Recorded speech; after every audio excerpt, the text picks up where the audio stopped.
Hi, Shannon Waller here, and welcome to the Inside Strategic Coach podcast with Dan Sullivan. Dan, today we're going to talk about something you've chatted about with Peter Diamandis on your Exponential Wisdom podcast, and that is the ability to be grateful for technology. Mm-hmm. And I love this topic because I think technology is something it's very easy to take for granted. Mm-hmm. It's very easy to be looking for the next thing. I know I'm very appreciative of my iPhone. That's where I come from. But most people, from what you and Peter were talking about, are not particularly grateful for all of the additional conveniences that technology provides. So what's the context around being grateful for technology? Well, it's just an observation that I made to Peter, and then we sketched out the concept. But it was basically that I've been watching the high-tech world, let's say, since the internet started. I would say it's probably mid-90s when the internet started. And there was kind of a craziness that entered into the technology world.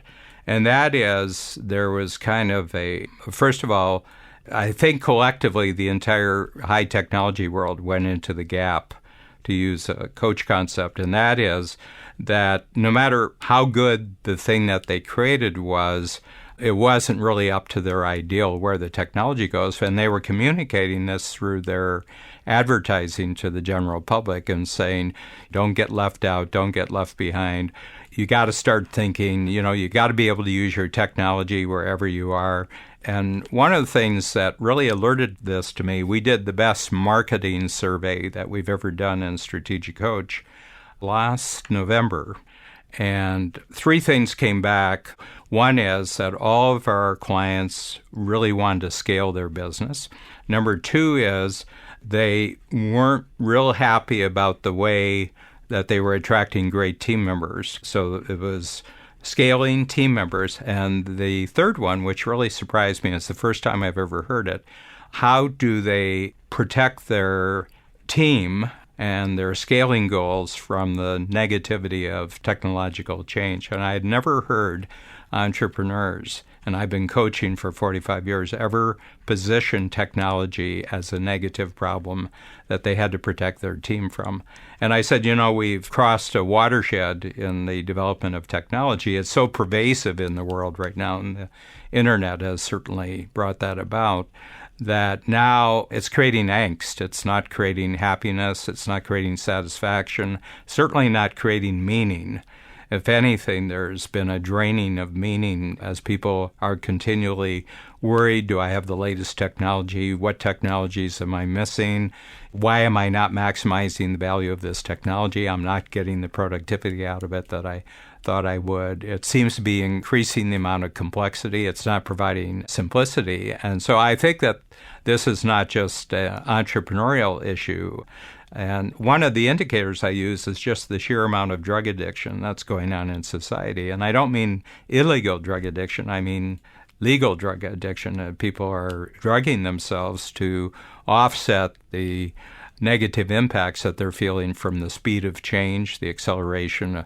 So I said to Peter, in the last 25 years, there's a mindset that I've seen completely missing from the entire high-tech world, the Silicon Valley world, the internet world. And he said, what's that? And I said, gratitude. I just don't see anyone expressing gratitude for the amazing capabilities that we now have in the 21st century, which were just unimaginable, really.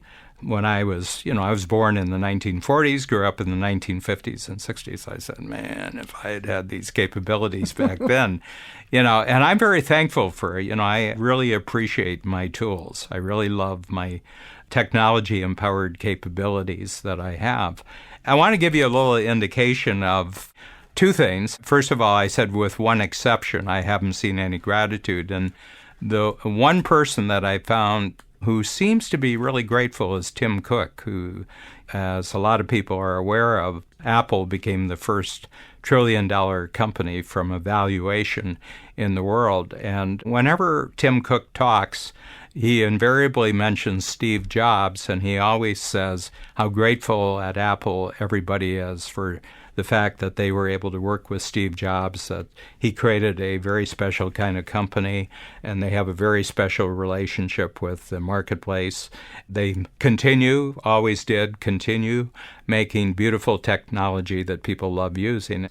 And the other thing is, in all this talk about people misusing your information, Apple has been pretty pure about guarding people's personal information and not selling information as a way of making money for people. So he's a real exception. But when you look at the technology world and you go back to who created the high-tech world, who created the microchip, who created the personal computer, who created the internet, all the major thinkers whose thoughts actually created the present world are dead. They were alive in the 40s, 50s, 60s, and 70s, and it was the thinking of these individuals. All physical reality comes from conceptual reality, and the physical reality of the present world really comes from the conceptual creativity that happened over about a 30 or 40-year period from 1950s to the 1980s. That's fascinating. And for me, it's interesting, this whole attitude of gratitude is it's kind of the atmosphere we encourage and live in at Coach. We focus a lot on the positive. And I find it really interesting because, I have 2 teenagers. And so the negativity of technology as applies to teens is a rampant conversation that happens all over the place. And yet we also take for granted all the incredible conveniences. So I really like this contrasting perspective, Dan, because it's a tool and we can use it to support, what we're up to and how we're growing, or we can be overwhelmed. But I think you have such a healthy appreciation and approach to how to use technology and for how not to get overwhelmed. I mean, one of the things I like how Peter talks about it is he said, you want to ride the wave of technology. You want to surf the top, not be, caught on the undertow underneath. Every day, I just have this little 5-minute meditation on where my current life is being supported by breakthroughs in technology. Podcasts is a huge one. I'm so grateful for the internet, where you can create a free radio station called Inside Strategic Coach Podcast. And here we are, technologies that make it possible. Zoom, I just totally love Zoom. Every time I'm on Zoom, I said, gee, what a wonderful thing I have here. So here's the thing. Technology does not make you grateful. You have to be grateful for technology. So we've moved into a world where there's nothing about technology that will make you grateful. As a matter of fact, if you are passive with it and you just treat it like a consumer, you're going to be, why does it take so long to get on the internet?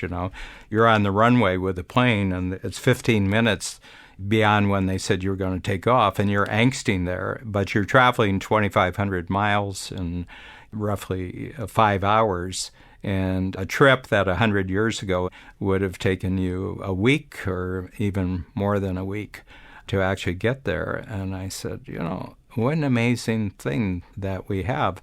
But the meaning has to come from the inside. The meaning is not going to come from the outside.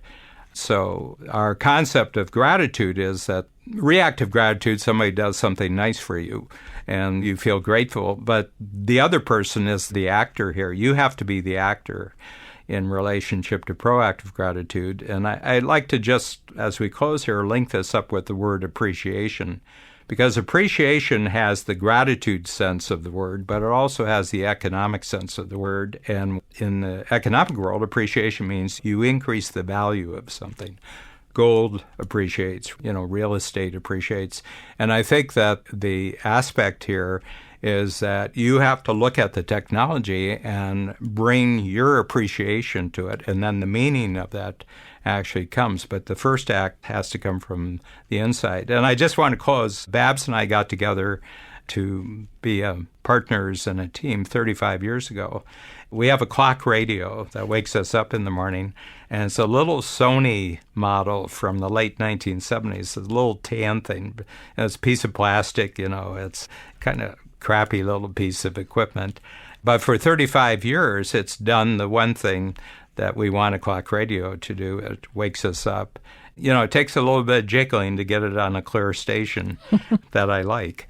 And there was probably a period from the 5-year mark until the 20-year mark where it could have been thrown out and replaced with something else. But once it got beyond the 20-year mark, I said, I'm going to keep this forever. I mean, it's solid state. There's nothing that's going to go wrong with it.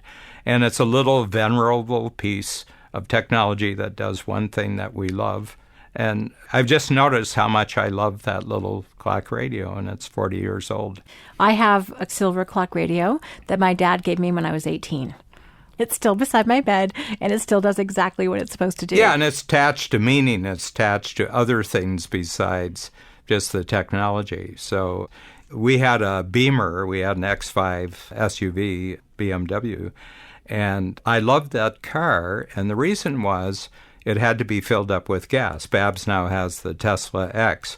And my role as the hero, because Babs doesn't like going into gas stations and she doesn't like filling the car up with gas. And I grew up on a farm, and I kind of like the smell of gasoline. It's got a smell. I like the smell of gasoline. So I used to go in and, I would get back in the car, especially if it was raining or it was cold weather, and I'd be out there and I'd fill up the gas tank and I'd get back in. She says, "You're my hero." Tesla, I'm not the hero. And as a result, I don't relate to the Tesla because one of my major roles in my relationship with Babs got removed when we moved from the BMW to the Tesla. And I won't fall in love with the Tesla. I fell in love with the BMW, but I won't fall in love with the Tesla because it took away one of my major hero roles. Dan, I really love this idea of proactive gratitude, especially for technology, because it's a total antidote to the potential overwhelm that people can feel. And when you look around at everything from your clock radio to your smartphone to what have you, to all of the multitude of tools we use, including podcasts and Zoom and business, to really just have this, wow, I couldn't do what I do as easily, as quickly, as well without this. And I think all of a sudden it creates that sense of abundance that's the topic of Peter's first book. And we can look at things much, much differently. So all of that gap thinking that people get into is just totally mitigated by having proactive gratitude for technology. Thank you. Thank you. Thank you, Shannon.